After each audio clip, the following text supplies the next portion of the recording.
What is up, homies? Welcome back to another review from Heroes Reforged. We are doing a review for DC's Black Adam. Before we get into spoilers, we're going to give you our initial thoughts about the movie, spoiler-free. So if you have not seen the movie yet, you can stick around. We will make sure to time code in the description when we get into spoilers, and we'll make sure to let you guys know as well in the video. Before we get into it, if you want to see all the uncut reactions we've been doing for all the shows we've been watching, go to patreon.com/heroesreforged. If you have not subscribed yet, turn that red button. Great, let's get to 100K. We're very close. And when we hit 100K, we're talking about maybe doing some sort of a fun live stream for the audience.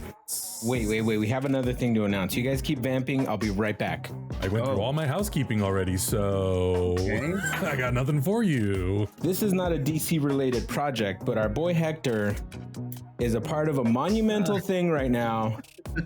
You guys have to go pick up this comic. Hector, can you tell us a little bit of why this is so special and what's going on with this? Yeah, thanks, man. It's a comic that just came out from not the distinguished competition, but Marvel. They put out these sort of little anthology comics a few times a year that focus on different demographics and groups of people, and they have a really great tradition of doing this now for a few years. This is Marvel's Voices Comunidades, or Communities, issue number 1 from 2022. This year came out in September, and I wrote the introduction for it, which is very cool. Yeah, boy. And you guys were nice enough to let me get you a copy, and then you had me sign it, and you can see that actually happen live, not live, but you can check it out in the most recent upcoming episode of the Chexicans podcast, which will come out this weekend. Okay, wonderful. So you can check that out. And I'm just proud of you, and I wanted it to be in more than one video that we did. So this is it.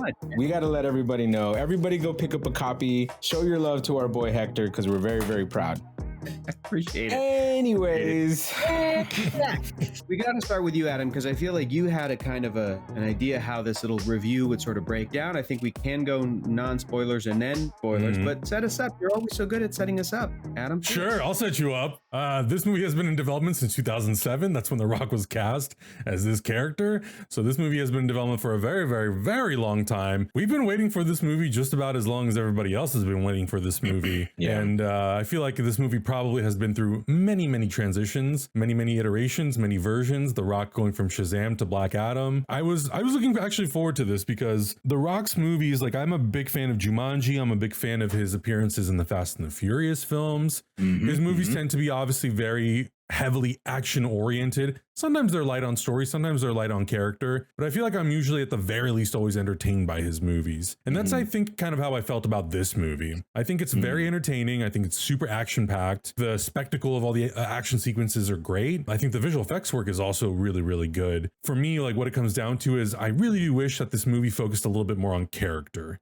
I think the movie doesn't allow, we made the comment before we started recording. I said, this movie exhales and it never takes a breath again. And Augustine's like, no, this movie just screams at you. And I'm like, yeah, that's actually more accurate. It never has an opportunity to just kind of like sit and exist, and where we can have moments, like there are moments with characters where they're talking, but there aren't necessarily moments with characters where I feel like I'm getting to understand who they are and what their relationships are and how they are sort of working together. And particularly the JSA. This movie is obviously heavily focused on the titular character, but they also did bring in the Justice Society of America. And to varying degrees, I feel like I understood who Carter Hall was, who Dr. Fate was. I don't really feel like I got to know Atom Smasher and Cyclone that well in this movie.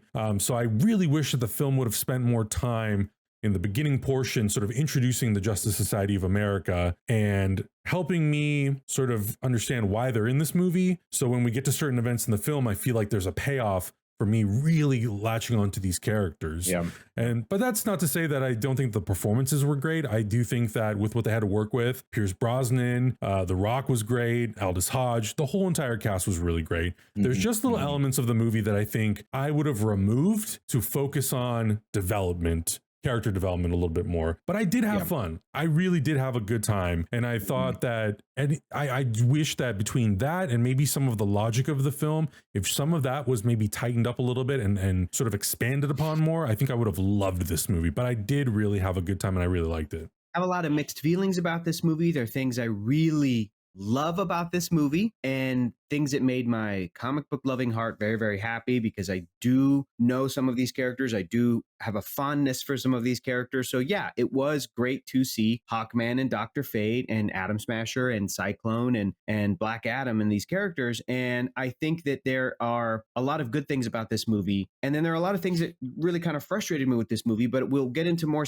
specifics in when we're talking about spoilers. But for me, it kind of came down to like, I think that the script is fine. I think I could have used one or two less things in the script, things like, again, I don't want to give away too much, but like the fictional country of Kahndaq, which is from DC Comics, and we spend a lot of time, the majority of the film in, which I thought was very cool. There's also like a very like I even forgot the name of it, but it is like unobtainium. It's a dorky, like fake sounding name. There's like Eternium, which I'm like, this feels like vibranium from Black Panther. This feels like unobtainium from Avatar. Eternium. I don't know how much we'll get into it, but I know, for example, with the Hawkman mythos, that nth metal, right, is very, very important. I don't know if I've ever heard the phrase Eternium in any DC comics. Maybe I have, and maybe I'm misremembering it or I forgot it. I don't know if Black Adam and the mythology of Kahndaq has ever dealt with that at all, but it felt like a very Hollywood thing to plug in there. Yeah. And those kinds of details in the script, I felt like I wish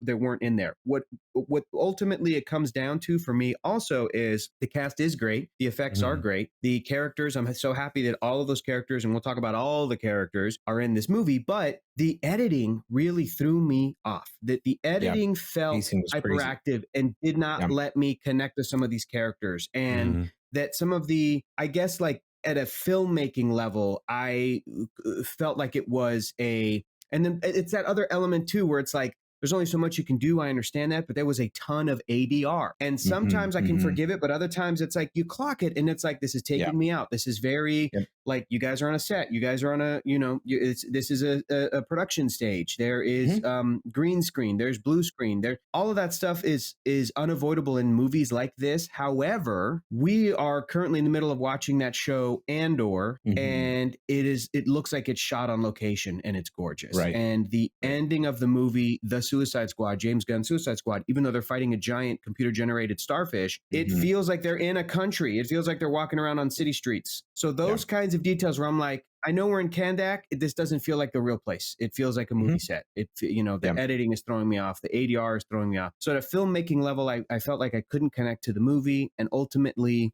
that kind of kept me from connecting and kind of loving the movie. So I had a frustrating time. We'll get more into the specifics, but those are my overall non-spoiler thoughts. Really quick, just to clarify, Eternium is the name given to shards of matter cast off from the Rock of Eternity after its destruction by Dr. Savant in his mad attempts to rid the universe of all magic. So it is a DC thing. Okay. This is like a little quick history thing here. This is from the DC fandom wiki. It says, history-wise, being near it removes the power of Shazam, and physical contact leads to injuries. In the 31st century, Thunder found all fragments of Eternium and reassembled them back into the Rock of Eternity.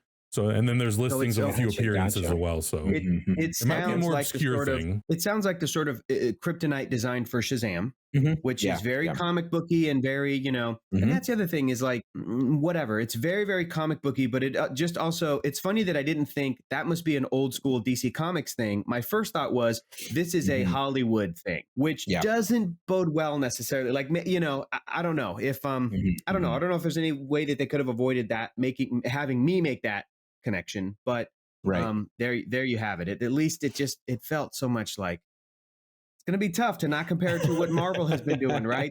I'm not going to compare with Marvel. I'm not going to compare with Marvel at all. So the way this movie landed for me, when I told you guys this earlier, but to me it was like if The Boys was made back in 1990, directed by Michael Bay. Like, that's what this movie is. You like Transformers, you're going to love this movie. You like the Ninja Turtles, you're going to love this movie. Because this movie didn't speak to me. Michael Bay produced Ninja Turtles. Exactly. That's what it feels. That's what this movie feels like. It's like that big, crazy camera angles, big action, like all this stuff is happening. It's not necessarily a bad or a wrong thing. I did not connect with this movie hardly at any point. but the dudes behind us, they were having a good old time. So I was like, okay, cool. These people are loving it. I'm not seeing what they're seeing, but I'm glad that they are really enjoying it. The laughs were hitting with them. The character moments where, you know, there would be some lines being echoed and stuff. They were hitting hard with the crew back there. So I was like, okay, good. There's an audience that is finding this, and I'm glad it found them. Ultimately, to me, the movie, the biggest downfall in this movie was the editing and the pacing, because it was just kind of like nonstop roller coaster action that didn't let me connect with anybody. I don't even think I connected with Black Adam as much, and I wish I would have. Like, I needed a moment to kind of let him sit there and sit in all these tragedies that have happened to him and really, really empathize with him. And I don't feel like I did that. And then there's other moments that other characters, things happen to them, and I don't feel any connection to them either, because it's just the roller coaster does not stop. And to some people, that's what they're looking for. Some people are looking for that nonstop superhero, blow them up, smash them up action movie. And that's what this is. I feel like this movie should have come out midsummer and it would have just dominated, because that's what people are looking for. That's the summer blockbuster. And I feel like ultimately that's not what I was looking for in this movie, and that's okay. And other people did find what they were looking for in this movie, and that's all right too. Ultimately, for me, it was a miss. I don't think I really enjoyed this movie. There you have it, folks. Wow. Hot dog. but there was a moment that you actually did enjoy. But we can't talk about it until the spoilers. We can't talk about that. Let's get into spoilers, which we're going to talk about right now. So let's just get into the spoilers. So for anybody who has not seen the movie yet, this is your spoiler warning. We're going to dive into spoilers. You now know our overall thoughts, but if you've seen the movie, we're going to get a little bit into the nitty gritty as we normally do. Spoilers. Movie logos are starting, and it says, Warner Brothers, Warner Brothers Discovery Company. And I went, man, I'm already pissed. And it morphed into New Line Cinema, and it went loud, and he's like, uncancel Batgirl. Yes, from the movie theater. New Line, a Warner Brothers Discovery Company. And again, I was just like, it is frustrating to have any of that color your opinion of a project, of a piece of art, of a piece of entertainment, of a movie that even before corporate mergers, like you guys were saying, Dwayne Johnson has been trying to do this movie for a long time. I think when he started, I think it was owned by AOL at the time. Goof, absolutely. Absolutely. That's but it's just like, I'll say this too, that the movie also feels like by the time you get to the end of it, and we can talk about the big sort of moment at the end of it, but it feels as though this movie was made as kind of like we'll see you in 2 years. We'll do another one of these, as opposed to this might be the last opportunity we ever have to make the Black Adam story. So we're going to go all out, and we're going to, do you know what I'm saying? And I kept thinking that throughout the movie. And I get frustrated with when big franchises try to dip their toe into that kind of thing, and into the really beautiful world building and interconnectivity that the DC Comics universe has and has kind of earned and has had since 1940 or whatever, since Superman and Batman met. And I'm being unfair, but to compare again to Marvel, sometimes when they make promises, I am very biased in favor of them, and I always give them the benefit of the doubt. And I go, if they promise something, I have a feeling that they're going to deliver, just because they have that kind of track record. I'm sitting in the theater and I'm like, I honestly do not know what the state of this franchise is going to be in a couple of years. I want to see Henry Cavill come back for sure. Are he and Dwayne even going to do any kind of cameo or pop up or be mentioned in Shazam: Fury of the Gods, which is coming out this year? Is the Flash movie going to reset any of this stuff? Those kinds of thoughts are crappy to have when I'm trying to hey, this is the first really time get into this moment. Black Adam, this character's on the screen, and this is also kind of minor stuff, but another thing that I was thinking was some of the characters and some of the designs were like, Dr. Fate looks sick, looks awesome. Yeah, absolutely. Right? Hawkman and his shininess, and really Aldous Hodge is what helped, and this is what I was hoping for, won me over with that really shiny, pristine Hawkman, his cool ass jet. It's so cliched superhero, and yet, with his robes, and then he jumps out, and then the wings come out, and the cool mace that he has, it all won me over. And Black Adam himself, this is a weird nitpicky thing, but that suit, that very overly textured superhero modern movie suit, almost mutes The Rock's definition, man. Dwayne Johnson is sick shredded, And when he puts that thing on, he just kind of looks like he has a big neck. And the other thing that's another nitpicky thing is I'm like, I feel as though this entire project for years now has really been about it's Dwayne Johnson appearing in a big universe like this and kind of doing it a favor. And how can this also help Dwayne Johnson? That's how Dwayne Johnson movies work. As opposed to Dwayne did not put on a wig the way that Black Adam in the comics has hair. He did not point his little ears the way Black Adam's ears tend to look. And those are dumb little cosmetic changes. But I was thinking about that and I was like, well, Black Adam bald versus Black Adam with this hair that's kind of iconic in the books, you know, maybe not as iconic as like Superman's hair or whatever. But like, I was like, why were those kinds of changes made? And I kept thinking, well, Dwayne just looks great bald, you know, and we would know it's not. You know what I'm saying? We would know it's not DJ if he put a wig on. But then I'm like, but it would be closer to what the character looks like in the comic books. So those are some kinds of details that maybe they're not the most important thing, but it's crappy to be thinking about, especially like the future of the DC extended universe. And let me say this too. Let's just kind of rattle them all off because this is what I did love, you know, to see Amanda Waller, Viola Davis. I would have liked more of a scene with her and less of like a Zoom call. Same thing happened with Peacemaker. I get it. It's a combination of that's how we can schedule actors these days, but it also makes sense for the story that Amanda Waller's just calling in. I love seeing Jennifer Holland as Amelia Harcourt. That was awesome. Love her in Peacemaker. Like great.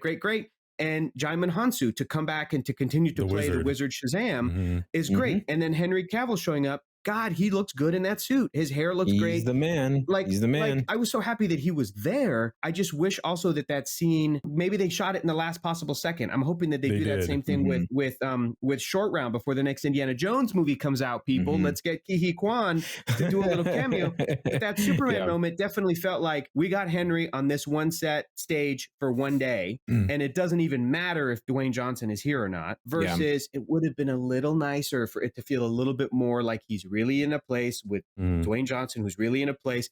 And if the scene amounted to a little more than just like, we should talk, because that line, that trick was done in The Incredible Hulk in 2008. That's Robert Downey Jr. talking to William Hurt and being like, we should talk. We're putting together a team. And again, if this movie came out in 2007 or 2008 or 2012, I would have been like, yeah, dude, they're gonna. But now I'm just kind of like, all right, man. You should talk. You should have a scene together. You should act off of one another. I want to know what your point of view is and your point of view is, and have some meaty discussion, a dialogue. Maybe throw a punch. Maybe that's asking too much. We don't have it in the budget, but a lot of this movie felt like the sort of superhero stuff that I'm like, if I were in my early 20s, my mid 20s, if this came out 10, 15 years ago, I think I'd be all about it and very forgiving. But now we're in 2022, and so many things about this movie, it's stuff that I just can't forgive and kind of severs me from connecting to it, despite me really loving Pierce Brosnan, Aldous Hodge. The actors who played Adam Smasher and Cyclone, I think, were really lovely, fantastic. And I think that Dwayne Johnson has a fantastic physicality. I think he is really, really well cast as Black Adam. I think I just wanted, like you guys were saying in the non-spoiler, more of sort of his character, his personality. I would have loved if Dwayne Johnson had shed a tear or two for thinking about his son. You know what I'm saying? Yeah. Like I'm like, we're here. You look awesome, Dwayne. You look great. Give me a little bit more of this character. Let me just sink my teeth in just a little bit more, and I think that's what was absolutely missing. It felt like this movie was built around the fight scenes. They're like, okay, here's one fight scene that we really want to see him do, and that's fine. They did a good job with those fight scenes. Like one of my biggest complaints, and I always say this, that the DCEU got right, was showing speed correctly. The first time you see the Flash kind of take off, I was like, boom, that's exactly how the Flash should move. Exactly, lightning quick. One frame he's there, when next frame he's gone, right? And they do that with Black Adam. And so Black Adam's super quick. You never for once doubt that he's not the most powerful being at the moment on screen. And that's awesome. That comes across every single frame. I think the only other issue is that they're sacrificing the connections and the motivations to make those fight scenes matter or worth something. And I think that's the connection that I was missing ultimately. But I think you're right, Hector. Had this movie come out, which is why I said that it feels like a movie that was directed back in the 90s by like some big action director, because back then I would have ate it up. I would have been like, hell yeah, this is my shit. This is exactly what I've been wanting to see my entire life. But now as a 38-year-old man 38-year-old man, I'm like, I've seen my share of big bombastic action scenes. Let me like give me a little bit more to chew on. Let me see these actors act. And I think the only thing that I can compare this movie to is The Boys. And I say The Boys because The Boys is the anti-hero, like the real anti-hero story going on right now. It's one of the best things on television or ever created superhero wise at this point anyway. But they go the bloody, gory, violent, alternate route, which shows that superheroes aren't always on the up and up. And in the Boys universe, you show that the superheroes are actually not great people. And they hit you with gore and violence and a little bit of potentially what a real world would look like with superheroes. And I feel like that's what Black Adam did or tried to do, but then toned that back to a PG-13 setting. And that's where my disconnect was too. Absolutely, ultimately, dude. You're 38, yes. I'm 35. I hope that young people really dig this. And I bet you that like little kids, 13-year-old kids are going to watch this and go, my favorite superhero is Cyclone. My favorite superhero is Adam Smasher in it, or my favorite superhero is Black Adam. He kills people. It's cool because he's still depicted as having a moral code, and he's still, you know, and it's totally okay that movies like this have to have those PG-13 rules. Absolutely. You can still do that, but when you look at a movie like Black Panther, the first Black Panther, that movie really explores the philosophy of those characters, the points of view. Killmonger shows up and he has such a strong point of view that you get it, and you maybe not agree with his methods, but you're like, dude, this is a tough. I agree with 100%. You know, even I love Killmonger. Even T'Challa is like, you're right. I love Killmonger, dude. Right? And, burn it down. Burn it the fuck down. You understand T'Challa's point of view. And this movie toys with it because it shows us an oppressed people in a Middle Eastern country, and they are under the thumb of an international, but probably like American kind of CIA type of an intergang, whatever they want to, you know, code it as. And the people side with Black Adam, and they're even against the JSA. And that stuff's interesting, but they don't really, again, they don't really chew on it too much. They don't take that kind of hard stance. And also the villain Sabak or Ishmael. I'm like, he could have been could have been out of there. I didn't need it. You see what I'm saying? That's another thing with this film, is that in an effort to show Black Adam, look, I liked when he busted out of the thing at the end, how Dr. Fate had to free him to kind of ultimately save the world. That was a cool scene. Yeah, cool scene. I knew nothing about the Ishmael character before he turned into Sabak. I knew nothing about what that whole plan was going to be, other than just demons being like, unleash hell on earth. And like, if they had let us chew on that a little bit more, I think that we could have had maybe not somebody as complex and as fully in the film as Michael B. Jordan's Killmonger, but somebody that you could go, Ishmael, dude, he made some good points. And this is kind of tricky that Black Adam has to come in and like shut him down because, you know, whatever. But I think the movie is very, very simple in that regard, and that's okay, but it leaves us men in our 30s, whom we're not the demographic, admittedly. No. Wanting the moment I saw the kid on the skateboard with the baggy pants, I was like, oh, the kid's it's the 90s. This reminds me of the opening sequence. Yeah, it reminds me of the opening sequence of the Power Rangers movie when they're on their rollerblades. Like, oh, that's so rad. That's super cool. Or the opening rollerblade sequence of Mighty Ducks 2. You know, like it gave that kind of vibe where you're just like, yeah, that kid's radical. But Adam, I know that you. I want to get your idea on the Superman sequence, since you're a resident Superman guy. Yeah, I mean, how do you feel about it? Unfortunately, it was spoiled for me because they had those fan screenings, and literally the minute I opened Twitter on the day of those fan screenings, there was a photo of Henry Cavill Superman. So I was like, all right, cool. Well, I'm glad that they did it. I'm glad that I don't have to see a headless Superman in a DC movie anymore. Right. Or obscured by, you know, some sort of a shadow. Yeah. So I'm glad that we finally got Henry Cavill back as Superman. The suit looked great. He had the spit curl, which I was not expecting at all. They gave him the John Williams theme, which, like, I don't have a problem with the Hans Zimmer Superman theme. Like, I like that soundtrack. I think just sort of pop culturally, we recognize the John Williams theme as the Superman theme.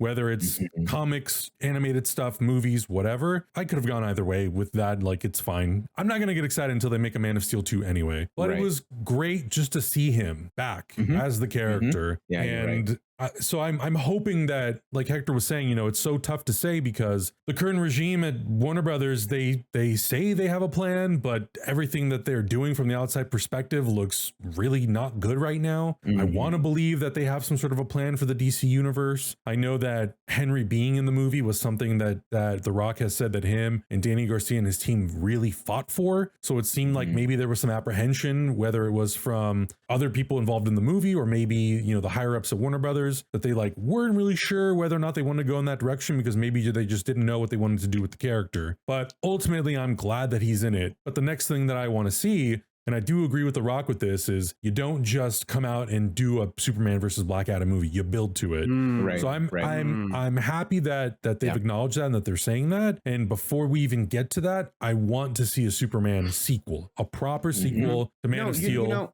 I agree with that, and I feel like, you know, years back, I was like, there should be a Shazam movie, then a Black Adam movie, then Shazam, Black Adam, but like Superman is involved. But now I'm going with the power display in this film. They could literally pay whoever they could pay to come back and maybe recast Barry Allen, but they could straight up do Justice League versus Black Adam. Black Adam could be the threat of a full Justice League movie. Sprinkle in a little JSA trying to help out. You know, Amanda Waller's involved. A big DCEU thing. Peacemaker's in there. But Black Adam could hold it down himself as the villain. And that would be a great build to kind of a thing. You know, I think that would be awesome. Yeah, totally. So that got me really excited. But, you know, and I know the conversation online has also been like, we're super excited Henry's back. And I'm like, just because we've been burned so much by the way that universe has been handled, I'm not excited until I see a slate. It's the first day of filming. Man of Steel 2 is officially in production. No. Until you're sitting in the theater, my friend. Because that's true. They'll cancel that shit for a tax write-off. You don't know. Look how long we waited for this movie, Adam. Sorry, Adam. I'm sorry, Teth Adam. We waited for this. No, you're 100% right. That's true. Yeah. When I'm sitting in the theater and I have popcorn in hand and I'm like, I'm sitting in the theater watching Man of Steel 2, that is truthfully the moment that I'll be like, this finally happened. So I love that. I thought it was really cool to see him again. Like, I think as anyone who's a Superman fan has been waiting to see that character for so long, because you know that whole thing has just been handled so awkwardly in the past. But in terms of the film itself, I think there's some logic that just doesn't really work for me. Geographically, I feel like the movie does a really poor job explaining and showing us where Kahndaq is in relation to the rest of the world. And it also, when they go off and they deliver Black Adam to Task Force X, or we see other characters going to, I'm really having a hard time placing like where this is supposed to be. I feel like with other fictional cities, even in other DC movies, I feel like it's been very easy. Like, okay, I understand where Themyscira is and I understand the proximity to relationship to where it is compared to other cities.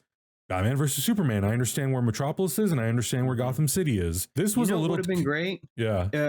Mission Impossible movies are also very international, but you really kind of know they kind of lay it out to where they're going, and either because it's the real world, but even if not, you're like, oh, okay, now we're over here, now we're in this country, now we are in this country 2 days later. Like, that would have been to have the flavor of a Mission Impossible film a little bit more. To go off of what you're saying, you don't need too much explanation, but I would have liked a little bit more of who are the JSA. Oh no, who are 100%, they? 100%. How long have they been around? Because the fact that also this was so great. Henry Winkler had that cameo on the phone. So amazing. Love awesome. That was great. I'm like, is it asking too much for a scene with him and Noah Centineo in person, right? A scene with Henry Winkler somewhere in person, not a full-on Michael Douglas and Ant-Man type of a role, but something to be like, you know, here's a picture of him back in the day. This was Adam Smasher back in the day. Cyclone is also supposed to be like a generational, like legacy character. Like in the family, there was another superhero that was like the Red Tornado or Ma Hunkle or whatever. There are things that could have been, you know, Aldous Hodges,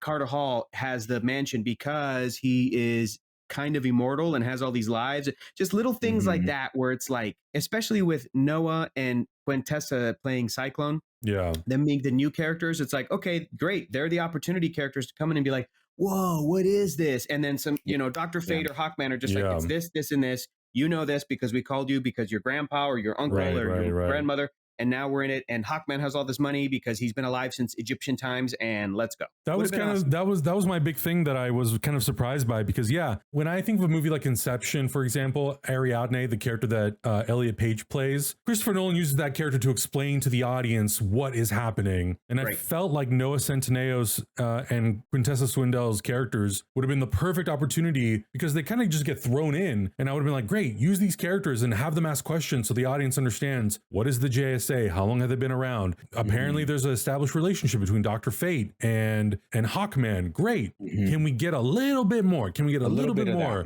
So when we get to the end and spoilers, Dr. Fate dies, I really wish I would have felt something. Like I understand from the scenes that they share that they're friends and they've worked together, but I think emotionally I wanted to feel it more, that there really was like a loss there, which I didn't get too much of that. But I also, on the complete opposite end of it, I also would have been okay if Adam, Smasher, and Cyclone weren't in the movie. I don't know if those characters necessarily added anything. And I think if they would have done things like that to really help them sort of be in for the audience, then I think I would have been like, great, these characters served a really great purpose. We got to understand their powers really well. We got to understand what their function was on the team.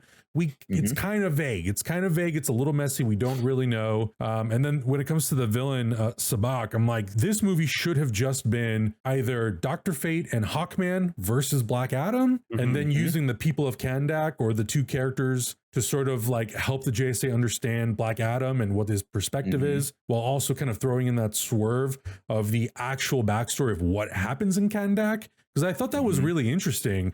And the trailers kind of also throw you, because they kind of tell you what the backstory is, but not really. So I thought that there was like all the elements I think were really there. I think that the movie just should have been okay with one, taking a breath to give us a little bit of exposition, a little bit of backstory and character development. Two, I think it would have been totally fine for it to just not have all those characters and save them for Black Adam 2 or save them for a JSA movie proper. It is what it is. And I think part of probably all of our frustration a little bit is the fact that this movie has been in development for so long. If this movie was announced in 2015 and it came out this year, then I'd be like, okay, well, maybe there were plenty of reasons why they couldn't get it done in the time that they did. But 17 years later, 15 years later, you think, damn, you guys had a decent amount of time to really read through this script quite a bit. Decent. And you've seen my gray hairs grow out of my beard by the time this movie came out. Like, go look at our videos when that was first announced. Look at my beard now, bros. This is all Black Adam stress. This is all just waiting for Black Adam. Yeah, so I think that's, that to me is the big thing. And I there's plenty of movies that I have that opinion of. It's not just this film. A lot of movies that have been in development for a while or are part of some sort of anthology or IP that I'm like, you could have just spent a little bit more time not trying to get this out when you needed to, not to make a release date. Just really focus on the character, because I think at the end of the day, and I know it's hard because, you guys were saying younger audiences will really dig this movie. I think younger audiences also aren't necessarily looking for the things that we are as older, sort of more experienced film loving people. I do look for the character stuff, those types of moments where I'm like, God damn it, this really sold me and I love this character. And it's not to say that this movie didn't do that for me. There are moments where I'm like, cool, this is awesome that Black Adam's doing this. Cool, this thing that Dr. Fate is doing is awesome. This thing that Hawkman is doing is great. But I think, there's like these little moments, and sometimes it kind of comes together, and sometimes I'm like, woof, just relax. And this goes,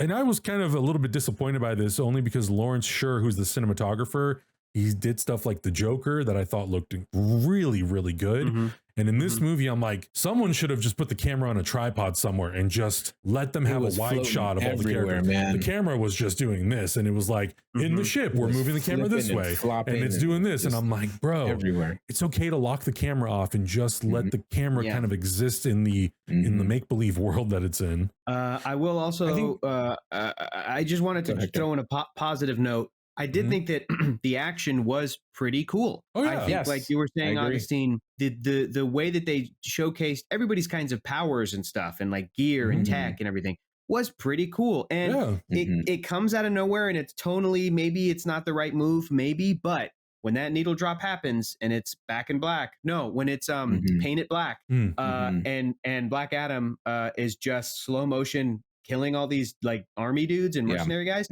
I thought it was cool as shit. I was like, Oh, yeah. okay, that's when the movie kind of came alive for me in that kind of opening, because the earlier stuff leading up to that wasn't really working for me all that well. And then Black Adam was awakened and killed all these dudes, but that slow motion, like moving a missile, like I could watch a lot of that for longer. And it's, I think the story not also being able to kind of back some of that up. I think that I want to shout out Sarah Shahi, who played Adriana, the mom and the professor resistance fighter, and her son, the character Aman, were like, I'm happy they were there. And also her brother, was really funny. Like Mohammed Amr. I wanted to see more of that. But yeah, he was like a great comedic actor who I'm like, give this guy more, give this guy more, give her more to do, give the son maybe a little bit less. I didn't love the skateboarding son with the cape stuff. That stuff didn't work for me. You know, but those were good elements to have. The mother, son, and the uncle with the brother was when he pops out of the car, full confidence in front of these demons from hell. He's like, "I die by electricity. Let's go, baby!" Boom, he's boom. like, Fun, fun, very fun, very fun.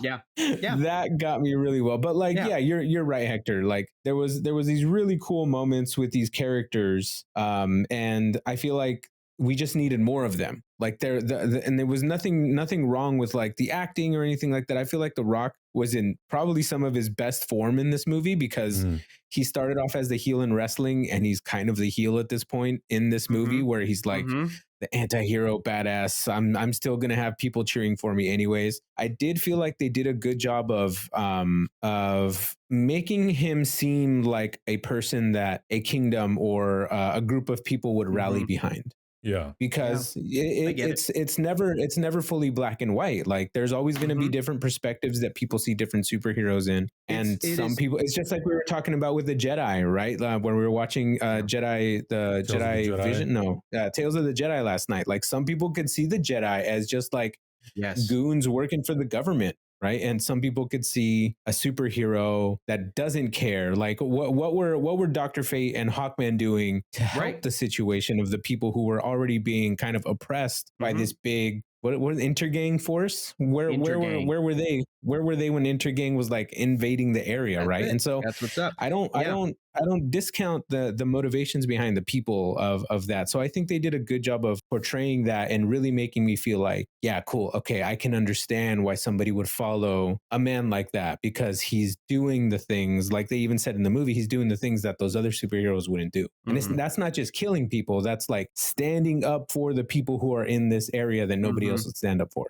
Who doesn't care about what I got from it. Right. Doesn't care about the rules of like, you can't do that because you're in another country and you're doing this and you're doing that. Black Adam is the character that ignores all of those kinds of rules. And it was also super cool and creepy how much he floated around in this movie. It was so funny. Every scene, I'm like, are his toes going to be touching the floor or no? He's floating. Okay, cool. I love it. But if I could float, I would float all the time. Totally. I wouldn't use my legs. I would never touch the ground ever again. Floating. That stuff was great. So I think that the other thing that I left the theater feeling was, despite my issues with this movie, that if we learned that there was going to be a Black Adam 2 in development, or that these characters were going to appear in a Shazam 3 or a Justice League, whatever, that I still think that the cast, all the characters that were left alive by the end of this film, and the JSA and you know, whatever, maybe even having like Pierce Brosnan do the voice of the Helmet of Fate, you know, until it chooses a new champion or whatever. All of that stuff can still work with, I want to see another team of screenwriters and possibly another like editing approach and kind of like like at the filmmaking level.